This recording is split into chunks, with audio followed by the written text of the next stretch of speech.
dokumen-dokumen yang lain, maka kami berkesimpulan diduga kuat, bahasanya ya, diduga kuat yang bersangkutan melakukan bunuh diri. Yang kami himpun dari pemeriksaan di TKP, dari olah TKP, dari pemeriksaan saksi, dari keterangan ahli, dari bukti pendukung, dan juga dokumen-dokumen yang lain, maka kami berkesimpulan diduga kuat, bahasanya ya, diduga kuat yang bersangkutan melakukan bunuh diri. Dapatkan data bahwa dengan menggunakan debit BCA yang ada pada miliknya melakukan pembayaran ke rumah sakit RSCM. Pertanyaannya, untuk apa uang itu? Uang itu dilakukan untuk pemeriksaan laboratorium. Pemeriksaan laboratorium dan juga pemeriksaan konsultasi ke dokter. Pertanyaannya, dokter apa? Adalah dokter ahli penyakit kelamin dan kulit. Apa yang dilakukan adalah pengecekan. Kenapa dia melakukan itu? Pasti ada keluhan. Pasti ada keluhan, kemudian dia melakukan konsultasi ke dokter. Dokternya adalah dokter ahli kulit dan kelamin. Setelah itu dia melakukan konsultasi dan kemudian disarankan untuk melakukan pengecekan. Ada beberapa pengecekan, salah satunya atas kehendaknya sendiri melakukan pengecekan positif atau tidaknya HIV. Tetapi hasil itu sampai dengan korban meninggal dunia belum sempat diambil.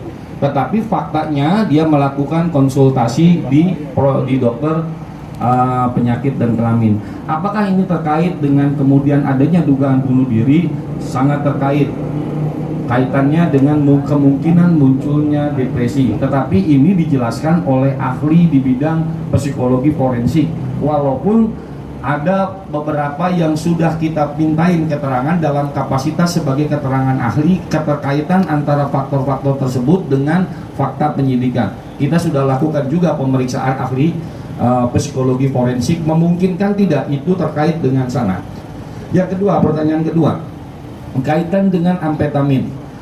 Beliau ini sudah kami periksa dalam bentuk berita acara pemeriksaan ahli, keterangan ahli. Ada keterangan saksi, ada ahli sebagai bukti, sebagai alat bukti dalam satu penyidikan. Jawabannya setelah dilakukan nanti bisa dilengkapi oleh beliau. Jawabannya demikian. Kalau diperiksa urinnya amfetaminnya positif, berarti dia mengkonsumsi amfetamin.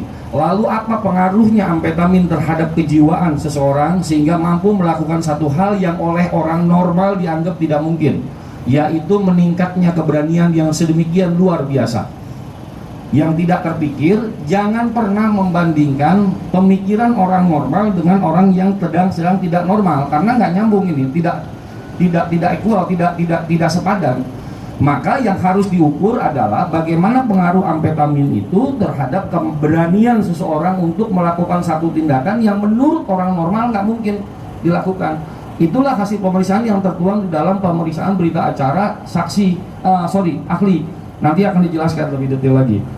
Saya mungkin langsung aja ke yang pertanyaan yang ketiganya, tentang mungkin nggak dilakukan dugaan luka yang sedemikian 2 kali atau 3 kali atau bahkan sampai kepada tenggorokan.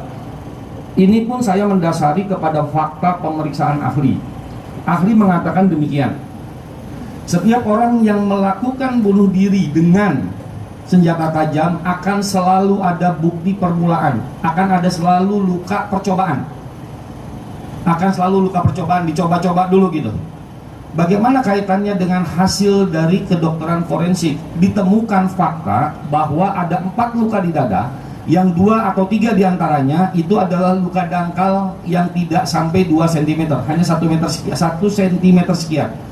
Itulah yang kemudian dianggap sebagai luka, melukai dengan percobaan. Nanti mungkin dokter yang lebih jago, saya mendasari kepada hasil pemeriksaan berita acara pemeriksaan keterangan ahli. Itu Pak Kabid